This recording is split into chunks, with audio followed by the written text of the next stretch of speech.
Hello and welcome to Module 1, Introduction to Psychometrics. In this module, I'll take you through what a psychometric test is, the benefits of psychometrics, what models we use for our psychometric tests, and how they can be used both in recruitment and development. So, what is a psychometric test? Broadly speaking, they are the scientific method for measuring psychological characteristics. We use them to tap into someone's personality traits, their cognitive ability, and their future competency in role.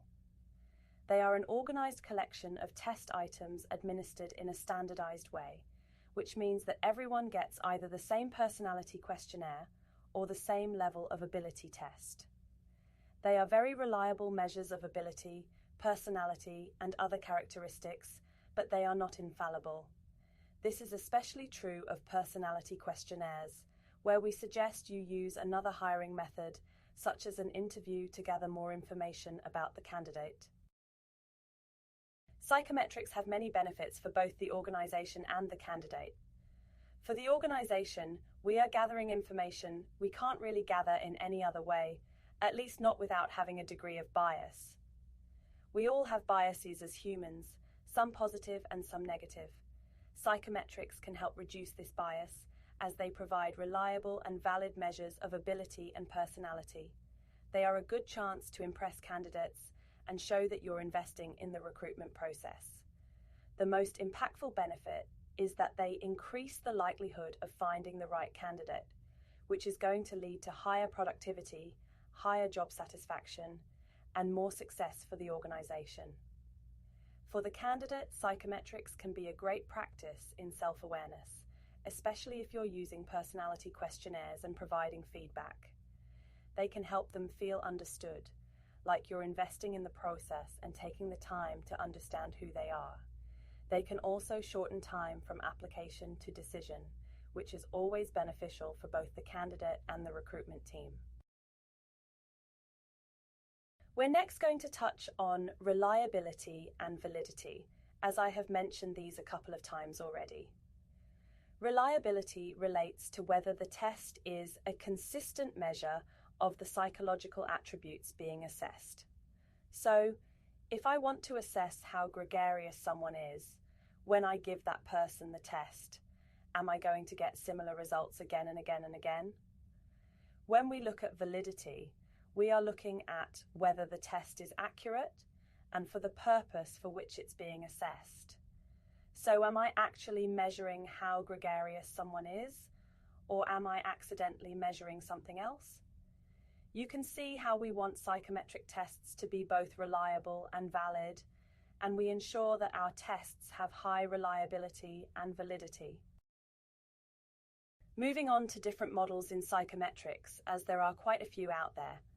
Psychometrics have been around since roughly the 1880s and were born out of academia.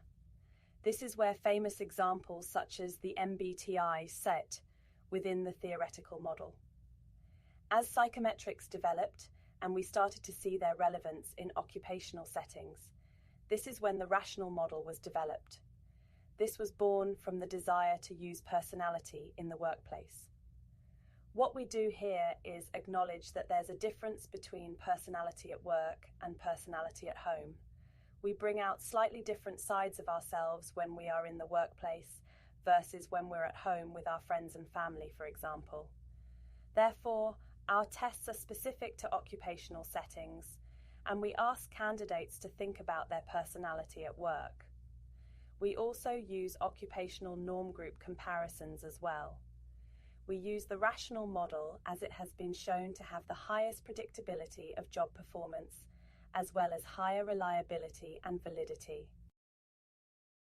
Another approach specific to personality psychometrics are the type approach and the trait approach. An example of the type approach is the MBTI, which you can see on the screen here. If I took this questionnaire and my result was that I was 60% extroverted, I would receive the E that you can see on the table. As you can see, this is very easy for comparison, so can be great for team building and development purposes. What we're not doing, however, is acknowledging the 40% of me that might be a little introverted. Or if my teammate is 90% extroverted, we'll both be given the E category, even though our personalities when it comes to extroversion may be quite different. This is why we use the trait approach, which you can see here on the right. This approach uses a continuous measure of candidate responses. This example you see here is from our own reports and includes a high end of a personality scale, a low end of a personality scale, and a score called a STEN score, between 1 and 10. Let's imagine that the left side is introverted, the right side is extroverted. I would get a score of around 6, and my colleague would get a score of around 9, for example. As you can see, this is now providing a much truer reflection of me and who I am. We'd be able to compare with my colleague who got a 9 and see that they are more extroverted than me. The trait approach is best practice for recruitment and development purposes for this reason. Lastly, I'm going to run through our accreditations and verifications. Our tests are validated by the governing body here in the UK, the British Psychological Society. They provide independent reviews of our psychological tests, our test manuals, and our materials. We are also ISO 27001 certified.